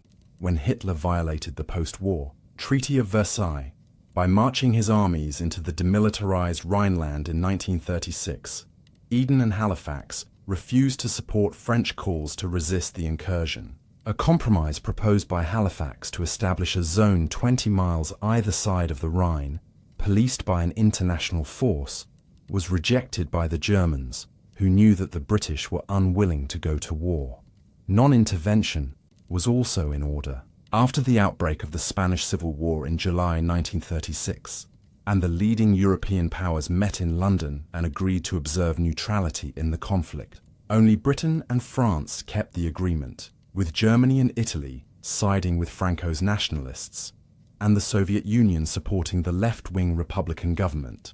After King George V died in January 1936, his son and successor Edward VIII was persuaded by the government to abdicate the throne at the end of the year due to the implications of his relationship with the American divorcee Mrs. Wallis Simpson. Edward's younger brother, the Duke of York, became King George VI in December. Shortly after George VI's coronation, Baldwin retired on the 28th of May 1937 and was succeeded by his Chancellor Neville Chamberlain. Halifax was given the more prestigious honorary role of Lord President of the Council and continued as leader of the Lords and as Eden's deputy at the Foreign Office. Unlike Baldwin, who was uninterested in foreign policy, Chamberlain took a more active role in foreign affairs and hoped to improve relations with both Germany and Italy. As part of the initiative, Halifax met Hitler at his mountaintop retreat at Berchtesgaden on the 19th of November 1937, where he hinted to Hitler that parts of Versailles could be renegotiated. In return, he received reassurances about maintaining peace and observing international law that the German Führer had no intention of keeping. Enticed by the prospect of a general peace settlement in Europe, Halifax worked out a plan to give Germany greater influence in Africa, only to realize that Africa was rather low on Hitler's list of priorities. He was also prepared to weaken the powers of the League of Nations in order to readmit Germany to the organization, though Hitler did not care much for the League. Although Eden was not opposed to Halifax's meeting with Hitler, he expressed concern about Chamberlain's efforts to negotiate with Italy and resigned as Foreign Secretary on the 20th of February 1938. Halifax succeeded Eden in the Foreign Office, where he soon found his foreign policy unraveling. Rather than being appeased, Hitler continued to criticize the British and threatened war if Germany was not allowed to expand. On the 12th of March, German forces marched into Austria, and on the following day, the country was forcibly annexed to Germany in violation of Versailles. Britain was in no position to respond to Austrian pleas for assistance, and Halifax began to wonder if Hitler could ever be appeased. Following the annexation of Austria, Germany now surrounded Czechoslovakia on three sides and seemed poised to continue its aggression. As part of his efforts to incorporate ethnic Germans into his expanding state, Hitler turned his attention to the Sudetenland, the name given to the German-speaking territories around Czechoslovakia's northern, western, and southern border. In the years after the First World War, the French government pursued a policy of strengthening diplomatic and military ties to Central and Eastern European nations, such as Poland, Czechoslovakia, and Romania, in order to deter German aggression. If France were to go to war against Germany over Central Europe, Britain would have to follow suit. After examining the question with his cabinet colleagues, Halifax decided that the British and French would be unable to prevent Czechoslovakia from being overrun in the event of war, and therefore there was no point in risking a general European conflict. In private, the Foreign Secretary tried to persuade France not to go to war, while in public, the British government warned the Germans that military intervention remained on the table in the event of hostilities in Czechoslovakia. On the 13th of September, the Czechoslovak government in Prague declared martial law, anticipating a German invasion of the Sudetenland. A couple of days later, the Sudeten Nazi leader Konrad Henlein fled to Germany and appealed to Hitler for protection. Anticipating the outbreak of hostilities over the Sudetenland, Chamberlain flew to Germany to meet Hitler in person at his Bavarian mountaintop. Retreat of Berchtesgaden. Chamberlain and Halifax were not opposed to the principle that the Sudeten Germans should be part of Germany, and both men believed that a strong Germany would serve as an effective bulwark against the Communist Soviet Union further east. At Berchtesgaden, the Prime Minister agreed to the principle of allowing the Sudeten Germans to decide their own fate by holding a plebiscite, and returned to England convinced that Hitler was a man with whom I can do business. The British and French followed up by sending the Czechoslovak President Edvard Beneš an instruction to surrender territories where German speakers made up more than 50% of the population. When Chamberlain met Hitler on the 22nd of September at Bad Godesberg to present the Anglo-French proposals, the Führer rejected them and demanded a larger piece of territory to be handed over immediately. Hitler's blackmail signaled to Halifax that he could not be trusted and was not open to compromise, and the Foreign Secretary began to distance himself from appeasement. While Chamberlain was prepared to accept Hitler's demands, Halifax told the Prime Minister at Cabinet on the 25th that he was unwilling to put further pressure on Beneš even if it risked war. Chamberlain was shocked by Halifax's about-turn and threatened to resign if Britain were to go to war over Czechoslovakia. When senior government ministers were invited to give their views, the cabinet was almost evenly split between the Prime Minister and Foreign Secretary. Chamberlain gave in and agreed to send a message to Czechoslovakia, providing an objective analysis of the situation, but without pressuring Beneš to give in. However, on the evening of the 27th of September, Chamberlain and senior Foreign Office officials tried to pressure Halifax into sending a telegram to Prague, which effectively called for the withdrawal of troops up to the lines Hitler had drawn at Bad Godesberg. The Prime Minister made a broadcast in which he infamously described the Sudeten crisis a quarrel in a faraway country between people of whom we know nothing, a deeply ironic remark given the extent of the British Empire at the time. In the face of Halifax's opposition, the telegram was not sent, and Hitler appeared to back down. The Führer then invited Chamberlain, Prime Minister Daladier of France, and Italy's Mussolini to a conference in Munich on the 29th of September. At the time, the Munich Agreement was considered a triumph for Anglo-French diplomacy, since Hitler had backed down from his Godesberg proposals and agreed that the transfer of the Sudetenland would take place under international jurisdiction. At the end of the conference, Chamberlain asked Hitler to sign a document making the commitment that the British and German peoples would never fight each other again, which the Prime Minister waved in the air upon returning to England, declaring he had made peace for our time. Despite the demonstration of enthusiasm and relief that accompanied Chamberlain upon his return to London, Halifax warned the Prime Minister that the success might be short-lived. While Chamberlain's speech in the House of Commons suggested that the deal with Hitler could pave the way for general European disarmament, in the House of Lords, Halifax described the Munich Agreement as the better of a hideous choice of evils. Despite being increasingly at odds with his Prime Minister, Halifax believed that resigning would be an abdication of responsibility and decided to fight against appeasement from within the cabinet, where he urged Chamberlain to form an all-party government of national unity and supported rearmament for Britain and her allies to prepare for war with Germany. Although he had previously believed that Britain had no need for a continental army and could support its allies with its navy, air force, Halifax now believed that France could not be expected to shoulder the burden of fighting on land, and supported high-level Anglo-French military talks to determine the level of military support Britain should provide. Having rejected appeasement, Halifax now believed that Britain and her allies should strengthen their military capacity to deter Hitler from war. His demands for defence spending were rejected by John Simon, now Chancellor of the Exchequer, who was afraid that increased spending would cause inflation and risk an economic collapse as bad as the crisis of 1931. While he hoped that Italy might be persuaded to restrain Germany, a visit to Rome with Chamberlain in January 1938 convinced Halifax that the German-Italian axis was too strong. By the spring of 1939, owing to the gulf that had opened up between Chamberlain and Halifax, the Foreign Secretary was being actively considered among the increasing number of anti-appeasers in the Conservative Party as an alternative Prime Minister, and Halifax was regularly seen in the company of Churchill, Eden, and senior Labour politicians. On the 15th of March, Hitler invaded and occupied the rest of Czechoslovakia without facing any resistance.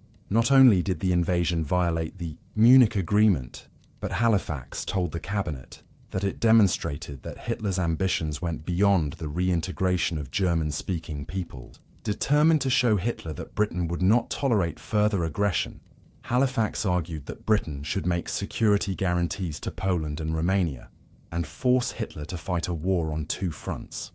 A reluctant Chamberlain was persuaded by these arguments, and on the 31st of March, the Prime Minister told the House of Commons that Britain was bound to come to Poland's assistance in the event of a German invasion. A couple of weeks later, on the 13th of April, Chamberlain agreed to Anglo-French guarantees for Greece and Romania. Although he hoped that security guarantees would deter Hitler, Halifax continued to call for the government to step up military preparations, and on the 27th of April, conscription was introduced for 20 and 21-year-olds. Meanwhile, Halifax managed to persuade Chamberlain to open negotiations for an alliance with the Soviets, which began in May and lasted throughout the summer. The Foreign Secretary knew that Poland and Romania were as fearful of the Soviets. They were of Germany, but kept the talks alive, fearing that the Nazis and Soviets might come to an agreement instead. Disagreements about the terms and the extent of an Anglo-French-Soviet alliance caused the talks to break down on the 21st of August, and on the 23rd, Halifax's fears came true when Soviet Foreign Minister Vyacheslav Molotov and his German counterpart Joachim von Ribbentrop signed a non-aggression pact. For the Soviet leader Joseph Stalin, it was an easy decision, as not only was he secure from German aggression, he had been offered the eastern third of Poland and the 3 Baltic states of Estonia, Latvia, and Lithuania. Despite the expectation that the Polish resistance would be short-lived, Halifax signed the Anglo-Polish Agreement on the 25th of August as a sign of Britain's determination to stand by Poland. He hoped that the show of defiance would force Hitler to back down and welcomed Italian proposals for a general peace conference, but before one could take place, Germany invaded Poland on the 1st of September, rather than declaring war right, a way which would have risked German bombs falling on London before Britain had time to prepare. Halifax was keen on coordinating a response with France. On the 2nd, the British and French continued to hold out hope for a conference, but MPs in the House of Commons called for Britain to meet its obligations to its Polish ally immediately. By the end of the day, Halifax recognized that the Italians were in no position to persuade the Germans to stop the invasion, and at 11 o'clock on the 3rd of September, Britain declared war on Germany. Although Britain had gone to war pledging to defend Poland, Halifax recognized there was little Britain and France could do to prevent their ally from being overrun, especially when the Soviets invaded 2 weeks later to claim the eastern portion. The French were not prepared to fight an offensive war. Bombing Germany would merely invite retaliatory attacks, which would undermine British rearmament, and intervention of any sort would antagonize the Soviet Union. Hitler knew this and hoped that he could subdue Poland rapidly and force Britain and France to agree to a peace that allowed him to keep his conquest. After a month of heroic Polish resistance, Hitler offered a peace on such terms in early October, but on the 12th of October, Chamberlain rejected the proposals outright, even though there were few in Britain who could envisage how the war could be won. Although Halifax's diplomacy in 1939 ensured that for the time being, Germany was the only enemy, and inherently hostile countries such as Spain, Italy, and Japan remained neutral, Britain and France were alone, and Halifax's desired two-front war failed to materialize. While Halifax held out hope that Hitler might be removed from power, and that an honorable peace could be negotiated with his second-in-command Hermann Göring, he entertained peace initiatives as a way to win time to further strengthen Britain's military capabilities. On the day the war began, Chamberlain bowed to public pressure and appointed Churchill to his war cabinet as First Lord of the Admiralty, the minister responsible for the Royal Navy. From the outbreak of war in September 1939 until May 1940, the British Navy was the only branch of the armed forces capable of confronting the Germans, and its early successes enhanced Churchill's reputation in the country. Although before the war, Halifax's turn against appeasement brought him closer to Churchill. Once the war started, the First Lord criticised the Foreign Secretary's unwillingness to support more active military operations. After the Soviet invasion of Finland in November 1939, Churchill suggested sending troops to reinforce Finland via Sweden and Norway, a move Halifax rejected since it would violate Swedish and Norwegian neutrality. However, when Hitler invaded Denmark and Norway on the 9th of April 1940, Halifax approved plans to mine the Norwegian port of Narvik in order to prevent the port from being used to ship iron ore to Germany.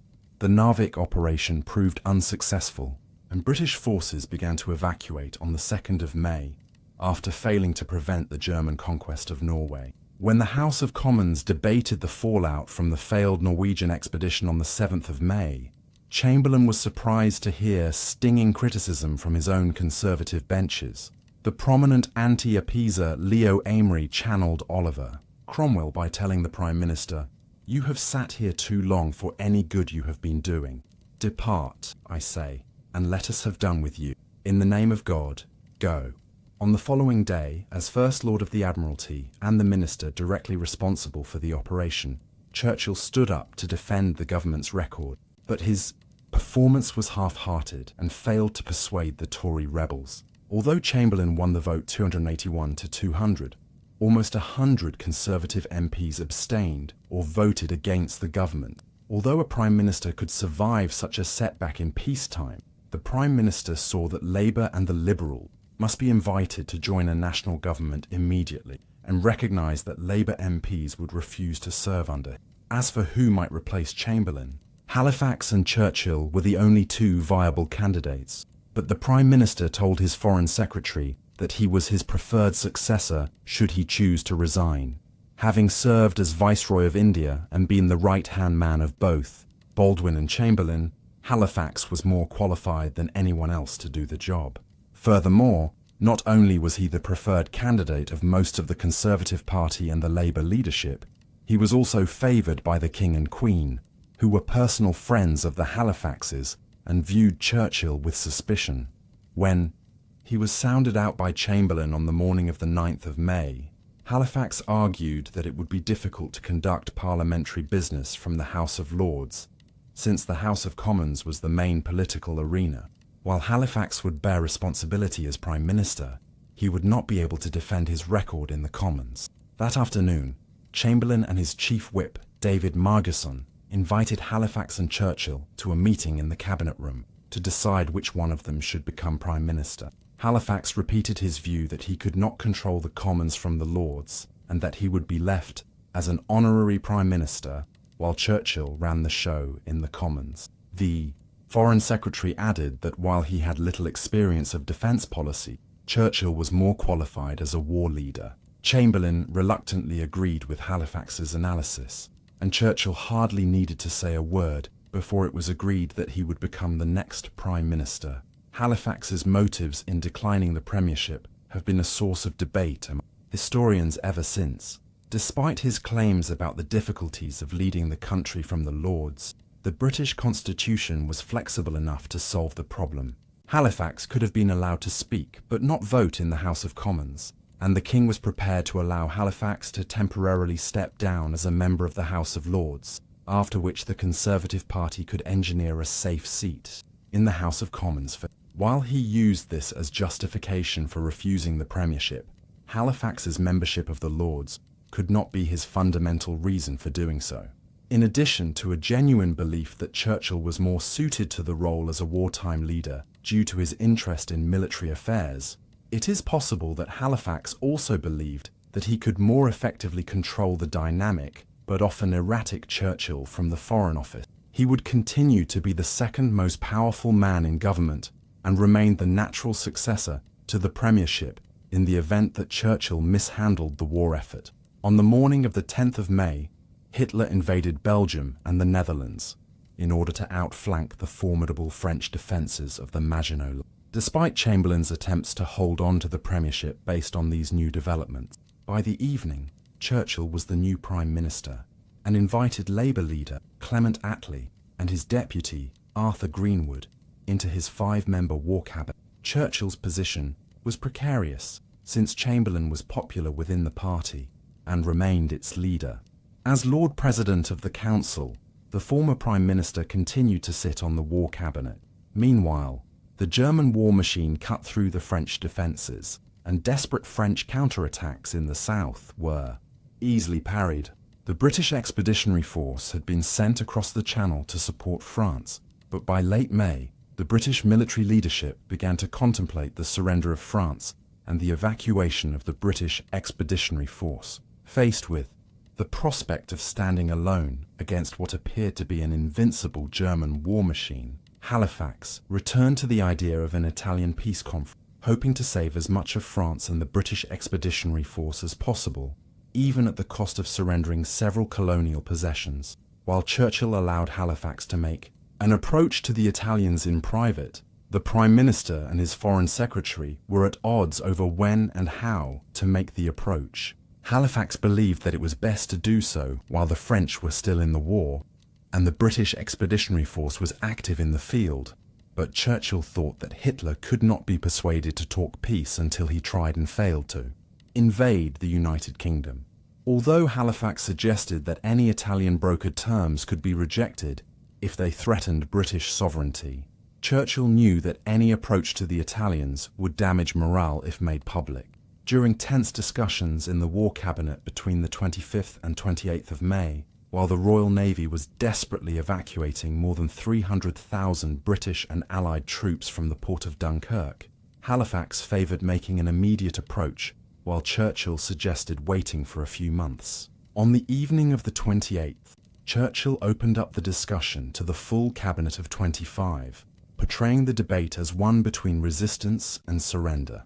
After reconvening the War Cabinet, the Prime Minister referred to the enthusiastic show of support he had just received, and Halifax was forced to back down. Churchill's position was soon vindicated when on the 10th of June, with France already on its last legs, Mussolini declared war.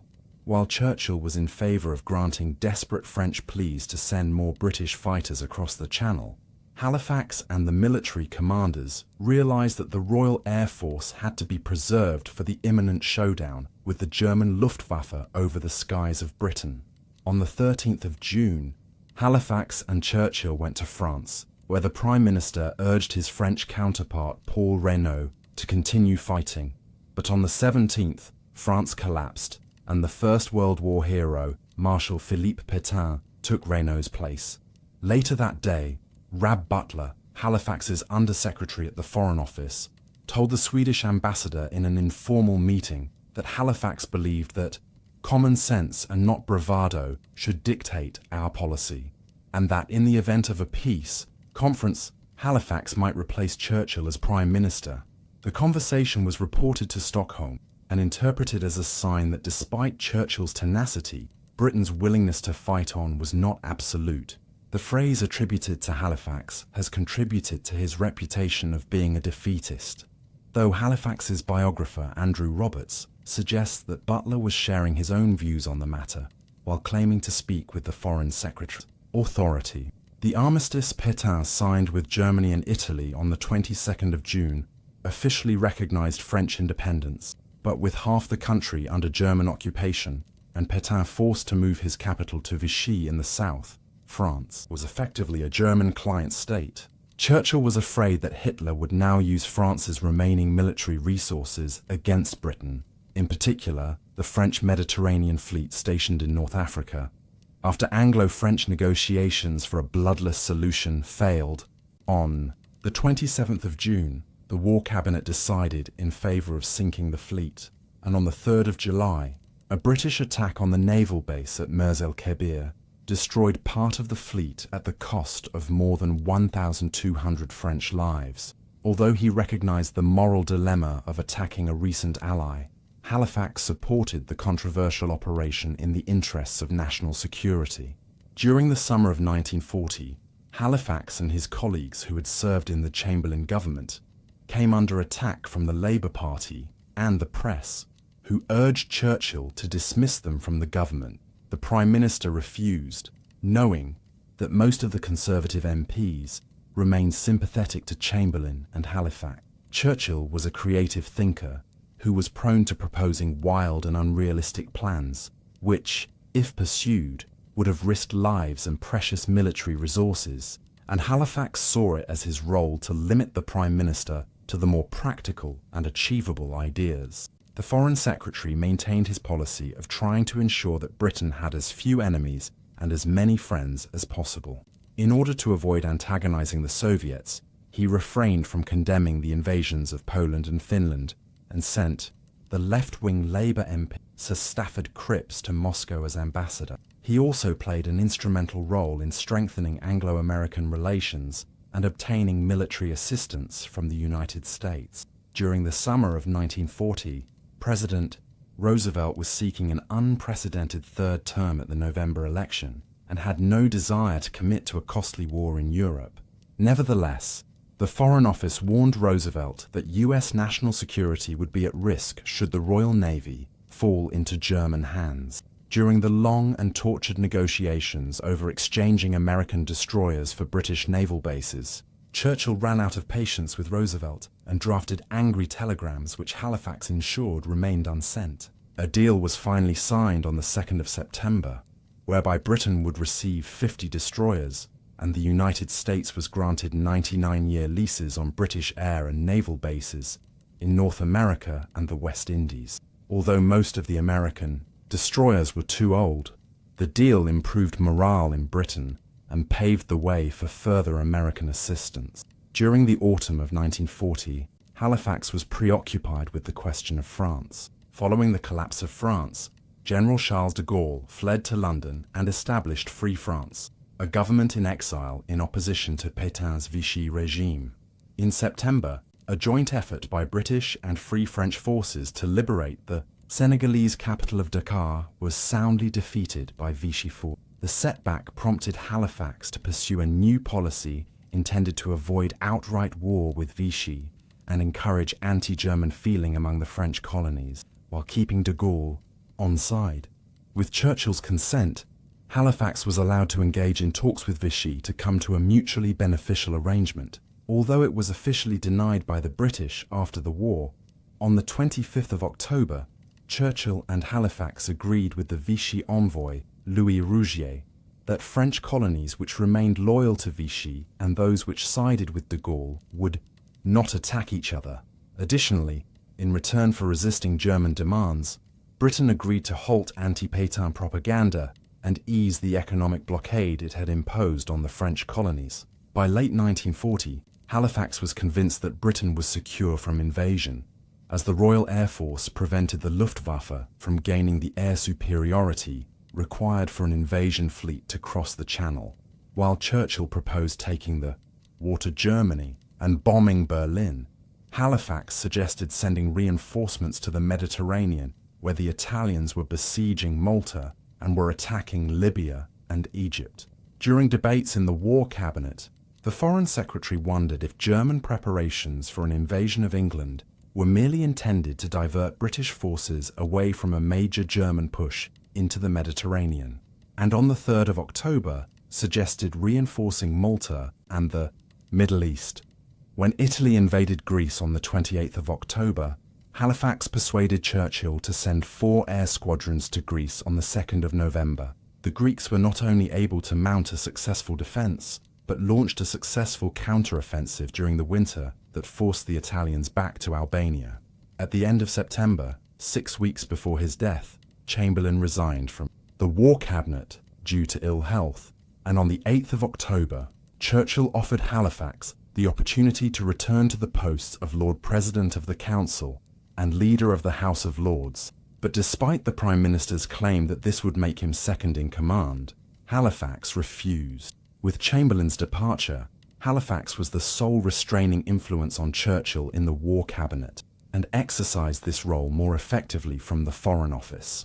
Despite their differences, Halifax began to admire Churchill's genius, even if he had to check the Prime Minister's impulsive tendencies. This arrangement was disrupted with the unexpected death of the Marquis of Lothian, the British ambassador to the United States, on the 12th of December.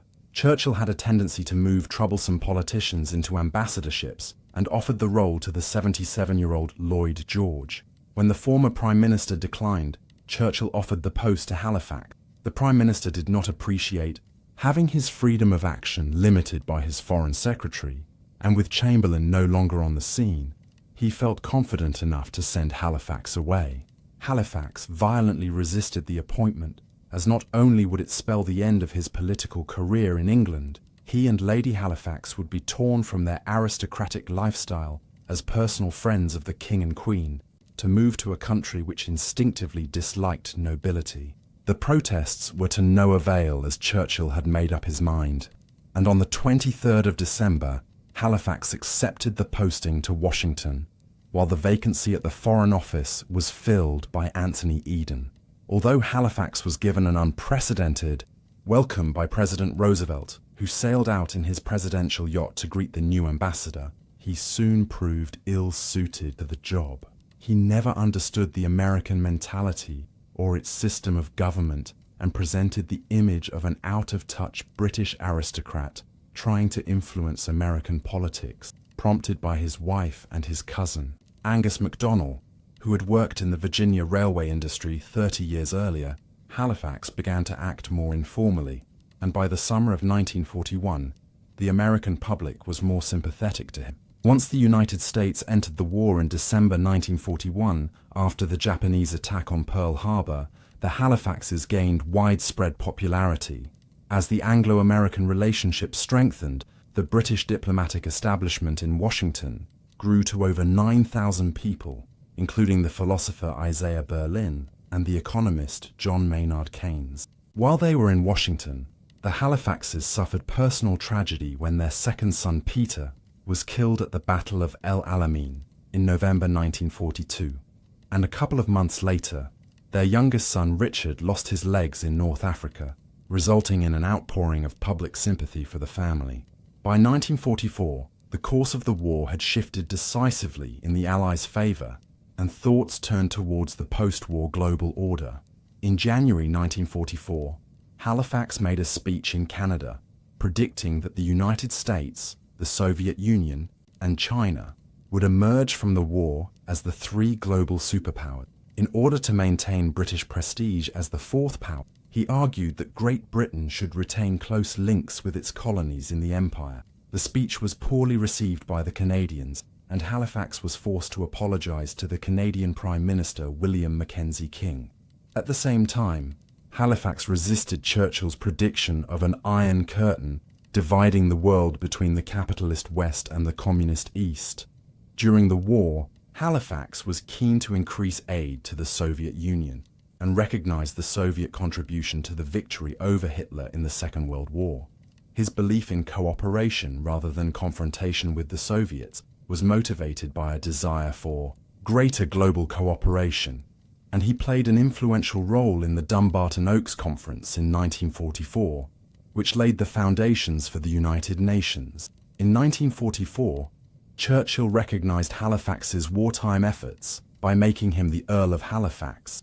In the general election of July 1945, in spite of his wartime success, Churchill was defeated by Labour's Clement Attlee. The new Prime Minister asked Halifax to stay on in Washington, where he worked alongside the economist John Maynard Keynes to negotiate a $3.75 billion loan to help Britain recover from the economic losses sustained during the war.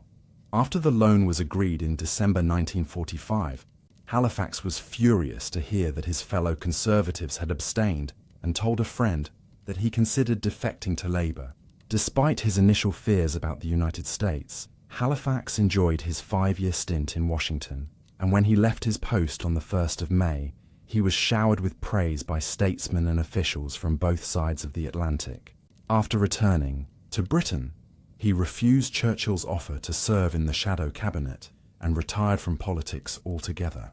Unlike Churchill, he did not leave behind an extensive volume of memoirs about the war, and his 1957 autobiography, Fullness of Days, was little more than a collection of amusing anecdotes from his past. Although he had a lively correspondence with Churchill about appeasement, he did little to change his public perception in the 1950s as a champion of pre-war appeasement and a defeatist who wanted to make peace with Hitler, while Churchill vowed to never surrender.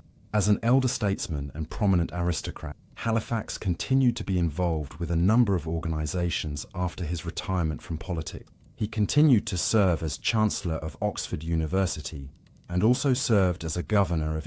In 1943, he was appointed Chancellor of the Order of the Garter, the highest-ranking order of chivalry in Britain, and in 1957 he was also made Grand Master of the Order of St. Michael and St. George, despite not being a member himself. On the 23rd of December 1959, Edward Wood, 1st Earl of Halifax, died at the age of 78. Edward Wood was born into a wealthy aristocratic family who had high ambitions for their sole surviving son. Although his 15 years as a Conservative MP were rather unremarkable, He played an instrumental role in the rebellion which toppled Lloyd George's coalition government in 1922. As Lord Irwin and later Lord Halifax, he became one of the most prominent statesmen in the country, and his rational and pragmatic approach to politics made him a household name after he secured peace in India during his term as Viceroy. Between 1935 and 1940, he was the right-hand man for 3 successive Conservative Prime Ministers. While he was one of the main champions of appeasement in the Baldwin and Chamberlain governments, it was a policy that remained popular in the country until Hitler's invasion of Czechoslovakia. Already after Munich, Halifax recognized that there could be no European peace with Hitler and became the leading anti-appeasement voice within Chamberlain's government. His diplomacy in 1939 and 1940 was motivated by a desire to keep Germany isolated as far as possible and to give British industry the time to rebuild military capacity, especially in the motivations behind his decision to refuse the premiership in May 1940 remain the source of historical controversy, as does his openness to peace talks after the collapse of France. Nevertheless, as ambassador to the United States for much of the war, he helped to nurture a diplomatic relationship which enabled Britain to survive and emerge victorious from the war. What do you think of Lord Halifax? Does he deserve his reputation as a champion of appeasement who failed to recognize the militaristic nature of Hitler and Mussolini's fascist regimes? Or did Halifax's cautious approach, in fact, give Britain the necessary time to rearm so that the Royal Air Force was capable of defeating Hitler's plans to invade Britain in the autumn of 1940? Please let us know in the comments section, and in the meantime, thank you very much for watching.